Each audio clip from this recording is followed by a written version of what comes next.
Alright,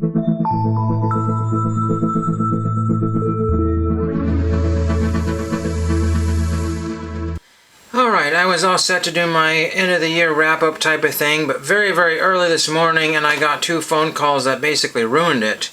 Just from telemarketers that did not need to be bothering me today anyway. Other, kitchen issues or whatever got in the way today. Just, yuck. But what can you do about that? So I got some mail that came in. Nothing outstanding, but at least it's something that came in. I had sorted some cards this morning and only got 8 cards parceled out, but mind you, I probably bought another 8 to 12 cards online, and I got some really inexpensive autographs as well too, so we will show that eventually when it comes in. I didn't mean to do that, but I was so tired last night, I just threw in another order to you-know-who and just got that dealt with. And their store is so massively huge that you can't even search for anything unless you know 100% what you're looking for. So let's do a backwards approach. I see all these cards right here. Let's see if any of these people sign. And the first 10, 15, 20 people did not sign and said, well, this is not working well. So I just had to grab random cards that I liked and grab some random autographs that I kind of liked. So it's kind of a long day. I'm kind of dealing with a headache here from, working on a large box and then lifting it and messing up my neck a little bit, and not very fun. So I'm not sure if the envelopes are in the correct spot or not. I'm not sure why I only sent 1 card here. One of them came with a really damaged corner.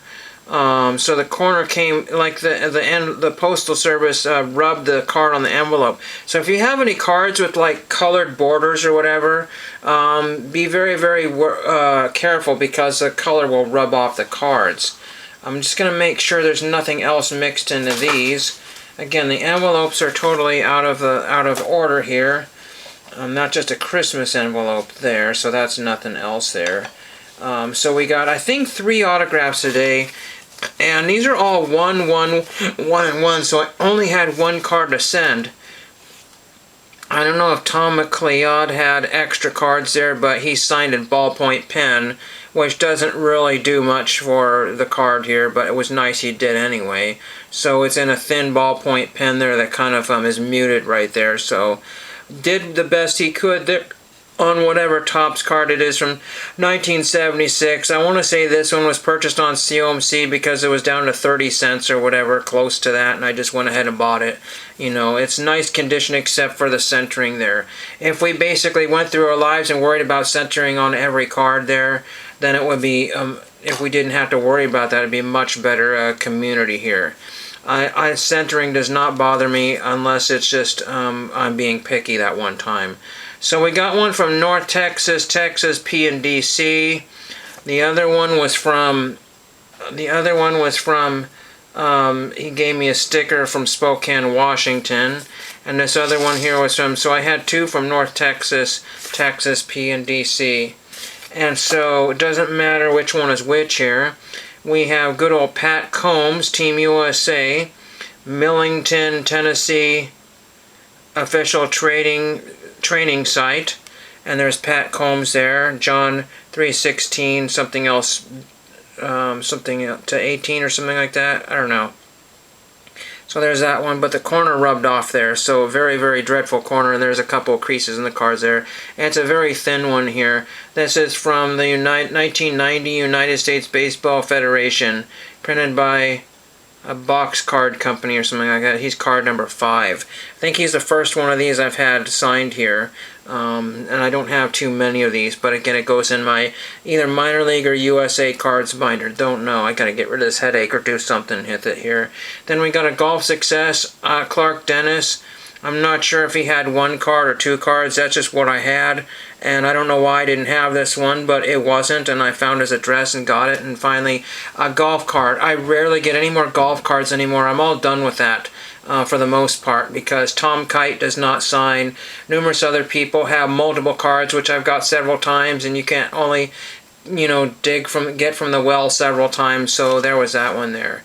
Last night we went to some sort of holiday lights type thing, at some sort of museum compound or whatever like that. sat in your car, looked at the nice lights. My camera didn't work very well. It was on some sort of weird function, and I had to change some settings, and by the time I missed a lot of stuff. And there was somebody dressed as the Grinch, and he gave us dead batteries in a box or something bizarre. So I don't know what we were supposed to do with those, but we were supposed to vote on our favorite display, but I think we forgot to do that. I don't really remember. I think number 13 was my favorite display, and so there was that one there. I think my nephew liked the one that had a lighted up dinosaur, but it was nothing outstanding. It was okay. But number 13 was outdone themselves. There was one next to like the motorcycle shop at the museum, and so that probably got a lot of views. It was also right next to the hot cocoa stand and everything, and so that was probably everybody's favorite, the hot cocoa. And the cookies or whatever. I think I gave like 7 or 12 cents in the donate bin. I don't know. And they were ecstatic about that, whatever. They usually are. And so I might have some pictures from that. And then we went to supposedly the last Arctic Circle restaurant, fast food place in all of Oregon. But it turns out I looked on the Googles and found one in Newport, Oregon. So we ate at the Woodburn one that gets mixed reviews. The one in Newport, Oregon is probably supposedly a little on the better review side. But it was okay. The ceiling had a little stain on it, but it all added to the ambiance there. You know, it just screamed, 1980s, 1990s, no big deal. The old Dairy Queen. It was probably, I don't know if it was an actual Dairy Queen at one time or if it's always been an Arctic Circle, but it sure had that look of being some sort of, eatery for many, many years with, slightly outdated decor. So it is what it is. And then I mentioned I got some cards through our buddies at Autograph Den, and like I said, it's just really frustrating because I would like to buy all the cards I would want, but I can't find all the cards I want. If I sat there shopping and grabbed all the cards I want, they might disappear from the thing, so I just have to load up what I think I can get and then just be done with it and spend my $13 or $14, and then hope that nothing big expenditure comes up. And got some other mail here, some project stuff I have to do, not card related, but it turns out it's more work than it ended up being, so really unfortunate. The guy didn't disclose everything on the eBay auction. He only disclosed some of it because I understand these things.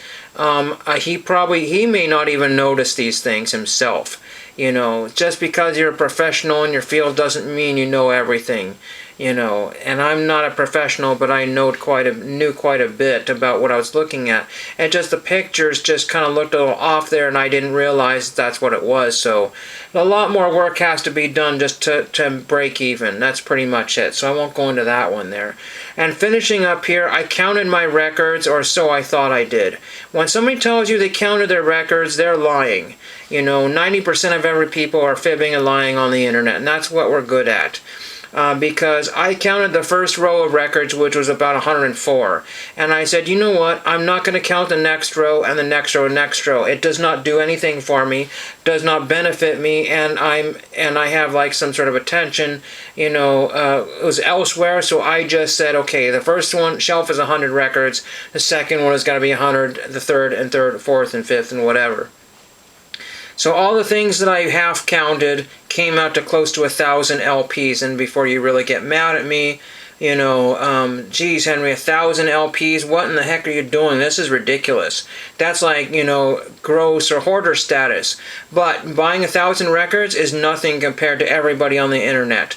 If you think you can get your collection to stay under 100 records, that's wishful thinking. If you stay, under 300 records, that's still wishful thinking. Everybody else I know has, 1,500, 2,000, 5,000, 15,000, 100,000 records. Nothing you can do about it. That's what they do, and if they can keep them all tidy and organized, and that's the only thing that they have, then so be it, all good for them. So I think what I'm going to do is end up the video. I'm not going to do a year wrap-up right at the moment here. I'm just going to make a 10-minute video. I really need to sit down because I just don't want to get sick during the holidays. So hope everybody had a good day, got some good mail in, and thank you for watching.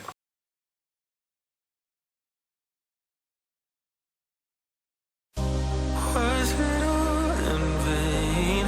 My world revolved around you, now it's trapped inside the pain.